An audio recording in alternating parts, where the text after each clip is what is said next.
Right, I'm just going to show you how the medicines reconciliation process works for pharmacy staff. So from the ward that you're in, you'll find a patient with a task called a medicines reconciliation. It may be red if it's overdue. You click on it, click document, and that pulls up the medicines reconciliation checklist, which I'll just make full screen. And it's basically a case of working your way down the entire checklist and filling things in as you go. So the first thing is just to say, have you checked what's up with the patient? So that might inform your conversation. So check the notes to see what the presenting complaints are. And that can be found actually in the pharmacy care organiser itself.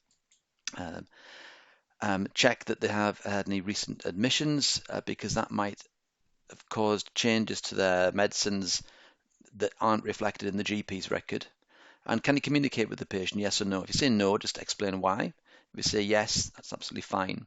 And then you must ask the question and phrase it as stated in the power plan. Before I ask you about your medicines, what would you like to ask me about your medicines? It's really important that that phrase is used because it's been shown in research that that actually gets the patient talking and gets things off the chest so they actually start listening to you. So click confirmed. The next section is allergies. Now this one's actually got some allergies already recorded. If they are the same, you can click mark as reviewed, and that will just update the allergy list to the current one. If you want to add things, you click plus add, and then you can start adding things. So you could put like I don't know, codeine, and then you either press enter, helps if I spell it right, or use the binocular button to find the product that you're looking for. The same happens with the reactions. Type in rash, it'll come up with rash. Severity is very much in the eye of the beholder. There's no national standard for what makes mild, moderate, severe, so just use your judgment. And the category is drug. If you want to add a comment there to sort of fill out some of the information, you click add comment, and you can type whatever you want to add in there, and it adds that information in. If you're finished, click OK. If you've got more allergies to add, click OK and add new. Maybe I haven't selected it. I hadn't. Yes, committed it there. And if I click on the search there, I just need to commit the description so it's no longer mandatory. Ask who looks after your medicines at home, useful for potentially chasing things up down the line. Do you use a regular pharmacy? Yes or no? If they do, it asks who it is, so you can record that detail there. Oh, it doesn't look very good. Ask the patient carer will consent for referral to the community pharmacy of choice if medicines change, e.g. for discharge medicine service. And there's a little note there that that question can even be asked if the patient currently does not have a current community pharmacy, because it can be that they choose one as part of the referral process. Have there been any recent changes to your medicines? That kind of echoes what's going on up there, but the first question was more to do with like checking our own medical records to see if there's been recent discharges. And have you got any difficulties taking your medicines? Yes or no? Yes opens up this box and you can put some extra information in there. No keeps it closed. And then we reach the point where you can add drug history. Now this is a test patient, things have already been added. What you do is you click document medication by history, and you click, if there's no known medicines, you click that. If you're unable to obtain at any moment in time, you can click that. Let me untick it, just show you what happens. You get a different message there. Click on the plus add and you can start adding medicines in there. So I'll just pick a simple one like aspirin to begin with, select the order sentence which most closely matches them. Little tip, if this window is fully page filling, click on that so you can see the history building behind it and the pop-up windows. It may be that if a medicine, let's pick Ramipril, we've got in the morning, it might be the take it at night time, so you can select the sentence which is most close to what you want to do, and then once you've finished putting the data in, then you can add or change the information in it. And I'll put one other one in just to sort of give you an idea of a particular chlorcaraldol. Let's go for 4 times a day. It's probably enough to sort of keep us going. Important to check that there's any, I'll put one more in, put an insulin in. Easier to type the type of insulin rather than put insulin because you've got a huge list. And there's a different dosing for each time of the day because the dosing may vary. I'll just pick one. So going back to the top, you will become familiar with which fields are mandated at the point of admission. In this case, everything that needs filling out to create a prescription is filled out. You've got the ramipril though, indication field is not, so type came in on. Now you can copy and paste that, do Control C, Control V for copying and pasting, and you can put that into other drugs that have that field unfilled. Co-caroldopa, that is all filled out. However, because this would be given its very specific times, not necessarily the 8, 12, 6, 10 or whatever we've got the thing set up for, you can actually type the times in here. It takes at, let's say, 7:30, 12:30, 1600 and 20:30. So that information will be pulled over and displayable to the prescriber because only the prescriber can change the actual dose times from the defaults to these particular times.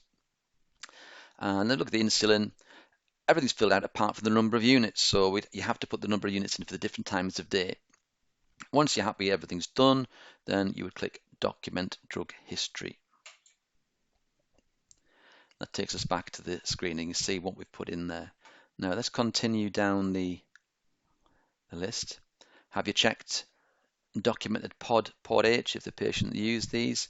Now, actually, what you would do, you'd do that while you were putting this information in there. So apologies, Jill, if you're doing that, but you can go back and modify if you'd forgotten to do them. So you can say yes pod H, and if it's in a blister pack, you can say it's in a blister pack as well. And that is useful reference information to the pharmacy team at the point of discharge, although don't use pod in the hospital as a good guide as to whether something needs dispensing or not, because if it's all been used up or it's been lost, then you still need to make a supply. So have you checked? Yes, I have. Does the patient use a compliance aid? Come on. If you can say yes, nothing extra opens up. It just logs the fact that they use a blister pack. And there's a little reminder there to use refer to pharmacy to make a referral. Now that can be launched by right-clicking on this white box here, clicking reference text and clicking on refer to pharmacy, which should something you're very familiar with. There you go, sign in and away you go. Let me close that down. Click OK to close that down. If they're a care home resident, click yes there. That should be mandated. I will fix that. Oh, it's because I haven't clicked it. Have you checked the MAR? Yeah, there you go. Do they get the medicines from anywhere else other than the GP? And there's a bunch of options there, and another if you something we haven't thought about. Something we have specifically tied out or pulled out of there is if they get methadone, for example. So it asks a mandated question: do they get medicines from the community drugs team? Yes or no. And the reason why we've pulled that out is because there's a lot of conditional logic associated with the yes. If I say no, nothing happens. If you click yes, then all these fields become available, so you can add the necessary information, which will massively inform the discharge process and also the admission process. Anticoagulant. This completely replicates the anticoagulant situation we use at the moment. And is the patient admitted taking warfarin or acetaminophen? Now that the drug would be captured above in the list, but you can put all the extra information in there, which will help inform admission and discharge. Check if the patient smokes, and I think we've got a slight issue there because I think that yes button there is possibly supposed to go there. And it's not working. Okay, so ordinarily that will work, and if you click yes, it asks you how many cigarettes a day the patient uses, and if they want nicotine replacement therapy. Now, these questions are grayed out at the moment because I can't get that yes to work, and I'll have to fix that once the domain comes back again. If they do say yes, then it can be added from the prescription entry box above. And what I mean by that is come back to here. You click, in order to get the power plan with nicotine replacement therapy, and you have to click reconciliation admission and click on the plus add. You can ignore the other bits and pieces for the time being. The prescriber will fix that. We've got nicotine replacement therapy there. So it gives us all the guidance that's currently in our SOP and nicotine content equivalents for whatever device the person uses. And then you can choose either to use the 25 milligram patch or the 15 milligram patch. Plus there's a choice of breakthrough products.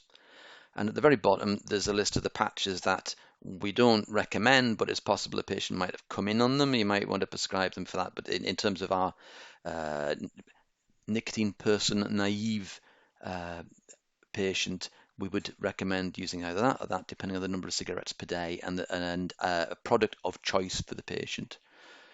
So let's pick that, and let's pick that, and then click orders for signature, and we select the nicotine replacement reason, and in this case we're under consult the Balachandran, so we type Bala, there he is, and click OK. It's going to ask us for a missing detail there, and that's just basically saying, do you want to give an additional dose now? If you're after the morning dose time when this is given, then you're going to say yes, and that would prompt the nurse to actually apply a patch now. And we sign that, just click done to clear that, and we're going to say reconcile and sign. We're not going to touch any of these other things yet because that'll be done by a prescriber when admission reconciliation is completed. But we're going to click reconcile and sign, and that commits the nicotine patches and the breakthrough product to the actual prescription. And you are allowed as a pharmacist or a technician to do that. And then we're down at the bottom. So it asks, do they have any extra monitoring booklets, such as DMARD, and you can add some details in there, or in home oxygen, you can add details there. There's a free type box, you can type anything you like. And before you finish off, providing you said yes, you can communicate with the patient. And in order to close the conversation, say, is there something else you'd like to ask me about your medicines? And use that phraseology, because as I explained before, this has come from research and actually just allows the patient to get things off the chest if they've got anything further to ask. And it's a closed question, yes or no. It means you can move on and get on with it, with what you need to do.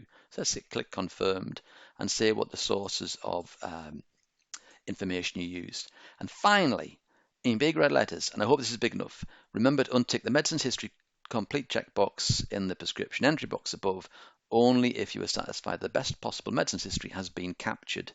And this is, we could have done that before, but we didn't, because it might be the further questions down the way informed more of the drug history. So you click back on document history and you untick that box there. Only staff from pharmacy can do that, and it prevents other people overriding that. Now just note before I change it, the meds history is kind of showing outstanding. Click document history, it goes green. That means that box undoes that. Now we should have answered all the questions, so there's a little tick in the medicine history checklist side of things here, but there is a red star in medicines reconciliation. Unless the pharmacist has actually clinically checked everything, then that box should be left untouched, dithered. And in order to save the form, you click on Save Form rather than the green tick. But you won't be able to sign it anyway because that form's not been, part of the form's been filled out. So let's save the form, and that takes you back, and it shows medication history complete, but the task is still there because that extra part of that the pharmacist needs to do needs doing.